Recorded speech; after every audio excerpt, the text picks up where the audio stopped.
ನಮ್ಮ ಇಡೀ ಹುಲ್ಲಳ್ಳಿ ಫ್ಯಾಮಿಲಿ ಎಲ್ಲ ಸುಬ್ರಹ್ಮಣ್ಯಕ್ಕೆ ಹೋಗ್ತಾ ಇದ್ವಿ. ಅಣ್ಣನ ಮಗಳ ಮದುವೆ ಅಲ್ಲೇ ಆಗ್ತಿರೋದ್ರಿಂದ ಹಿಂದಿನ ದಿನನೇ ಹೊರಟ್ವಿ.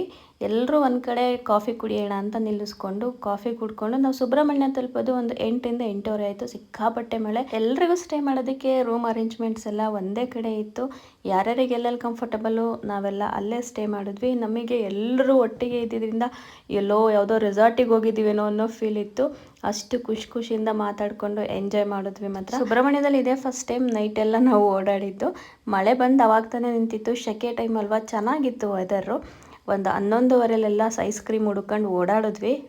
ಟೆಂಪಲ್ ಆಪೋಸಿಟ್ ರೋಡಲ್ಲಿ ಒಂದು ಐಸ್ ಕ್ರೀಮ್ ಶಾಪ್ ಓಪನ್ ಇತ್ತು. ಐಸ್ ಕ್ರೀಮ್ ತಿನ್ಕೊಂಡು ಬಂದ್ವಿ. ನೆಕ್ಸ್ಟ್ ಡೇ ಮುಹೂರ್ತ ಇತ್ತು. ತುಂಬಾ ಸೆಕೆ ಇತ್ತು. ಮಾತ್ರ ನಮಗೆ ಆ ಸೆಕೆಗೆ ಅರ್ಧ ಸುಸ್ತಾಗ್ಬಿಡ್ತು.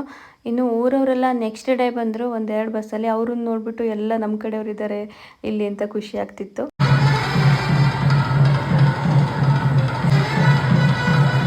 ಮದುವೆ ಮುಗಿಸ್ಕೊಂಡು ದೇವಸ್ಥಾನಕ್ಕೆ ಹೋಗಿ ದೇವ್ರ ದರ್ಶನ ತಗೊಂಡು ಎಲ್ಲರೂ ಧರ್ಮಸ್ಥಳದ ಕಡೆ ಹೊರಟ್ವಿ. ನಾವು ಕೂಡ ಸುಸ್ತಾಗಿದ್ವಿ, ಮಕ್ಕಳು ಕೂಡ ಸುಸ್ತಾಗಿದ್ರು. ಒಂದೊಂದು ಕಾಫಿ ತೊಗೊಂಡ್ವಿ, ರಿಲೀಫ್ ಆಯಿತು. ಹಾಗೆ ಫೋಟೋಸು ವೀಡಿಯೋಸು ತೊಗೊಂಡು ಧರ್ಮಸ್ಥಳ ಟೆಂಪಲ್ಗೆ ಹೋಗಿ ಟೆಂಪಲು ಫ್ರೀ ಇತ್ತು. ದೇವ್ರ ದರ್ಶನನೂ ಕೂಡ ತುಂಬಾ ಚೆನ್ನಾಗಾಯಿತು. ದರ್ಶನ ಮಾಡ್ಕೊಂಡು ನಾವು ನೈಟೇ ಹಾಸನಿಗೆ ಬಂದ್ವಿ. ಮದುವೆನೂ ಚೆನ್ನಾಗಾಯಿತು. ಮದುವೆನಲ್ಲಿ ಮಧ್ಯಾಹ್ನ ಊಟ ಮಾತ್ರ ಸಖತ್ತಾಗಿತ್ತು. Thank you.